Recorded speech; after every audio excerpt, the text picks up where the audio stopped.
Hello friends, welcome to my channel e school online.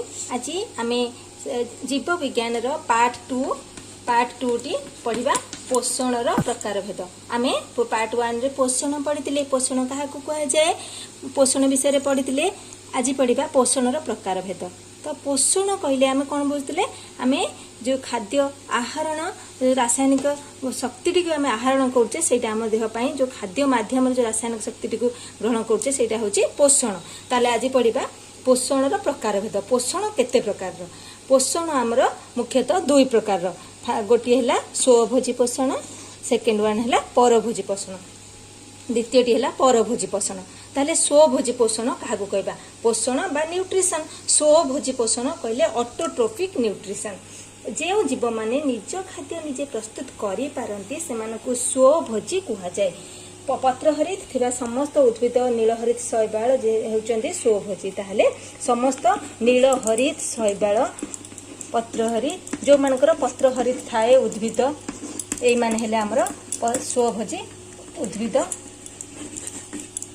एमान हेले स्वभोजी पोषण। एमानकर पोषण को आमे स्वभोजी पोषण कहबा। ताहले एमाने केमिति पोषण करंती आमे जानिबा।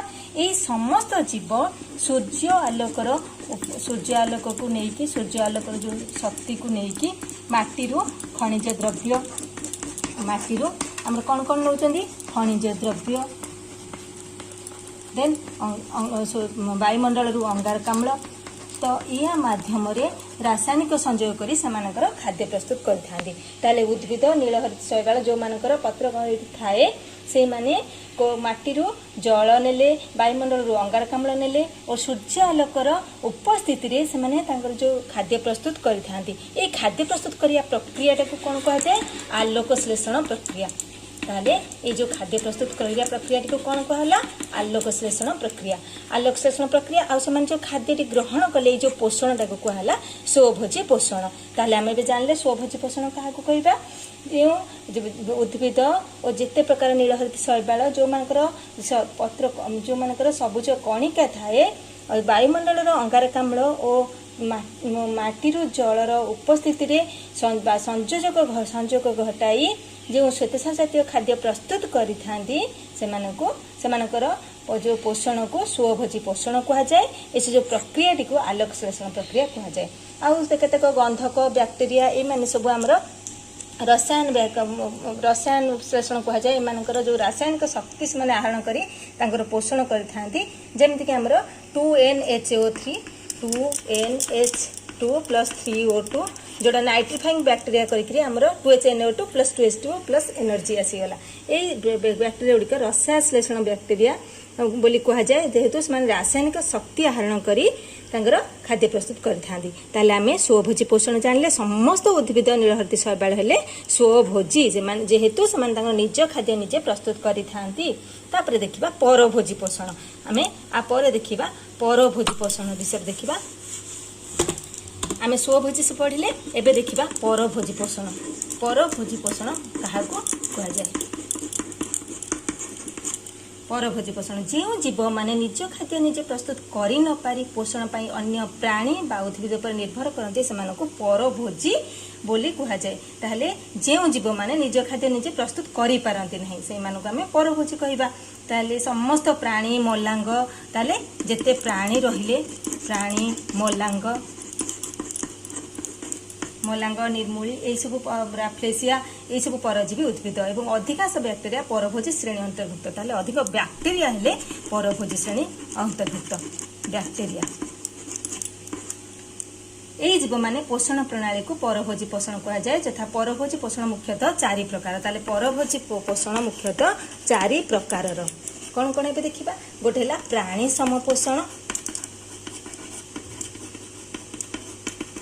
आ गोटे है मृतोपजीय पोषण, मृतोपजीय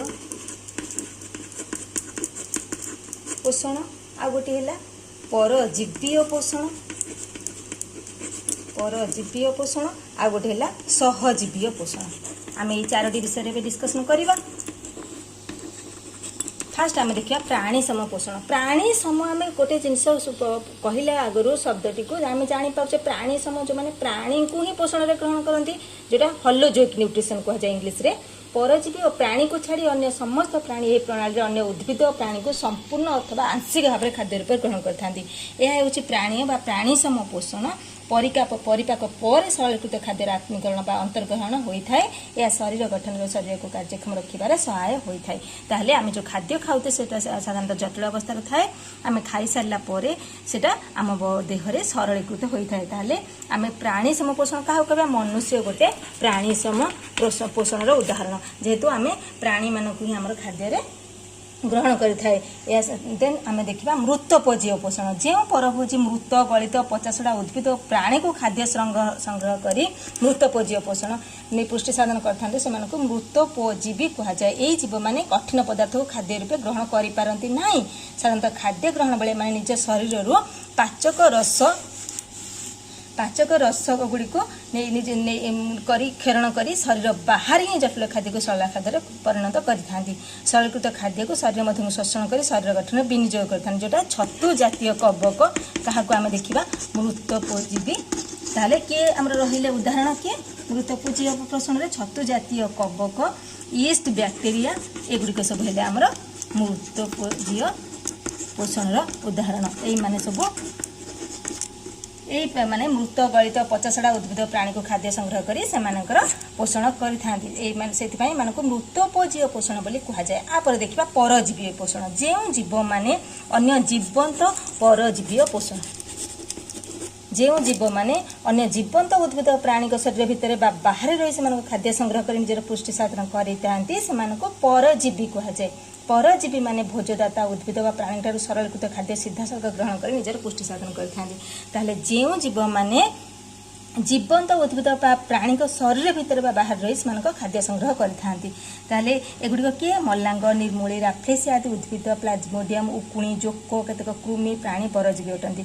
जमीक आम देखा आमर एगुड़िक जीव शरीर बाहर बा भितर रही करते जीव शरीर भितर कहले आम क्या कहवा कृमि कृमि गोटे जीव शरीर भितर रही खाद्य ग्रहण करते आम शरीर खाद्य को से शोषि था नहीं बंची था। आ गोटे शरीर बाहर कौन जीव शरीर उकुणी उकुणी आम बाहर रही मुंड भर रही रक्त शोषिकी बंची थाए।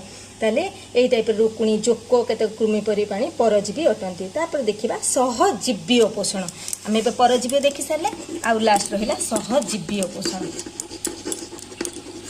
सहजीवीय पोषण क्या कहवा बेले बेले दुईटी संपूर्ण भिन्न जातिर प्राणी अथवा उद्भिद प्राणी अणुजीव उद्भिद अणुजीव एकाठी बास करता देखा जाए।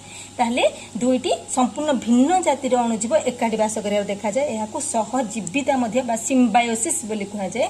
एथिरे केही कार क्षति करती ना ताले सहजीवी पोषण में केही कार क्षति करती ना बरं से भितर पोषण आदान प्रदान होता है। यह सहजीवी पोषण करते दुईटी अणुजीव एकाठी रही जो टाइप पोषण कले से कहार किसी क्षति हुए ना से पोषण आदान प्रदान होता है। यह आम सहजीवी पोषण कहीपर।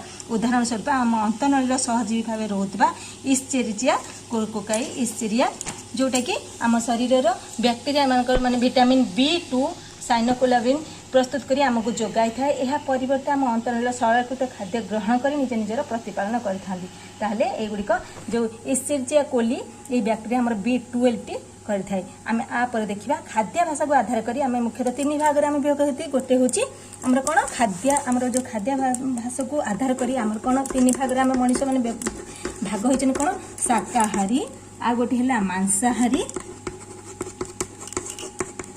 आ गोटे है सर्वाहारी।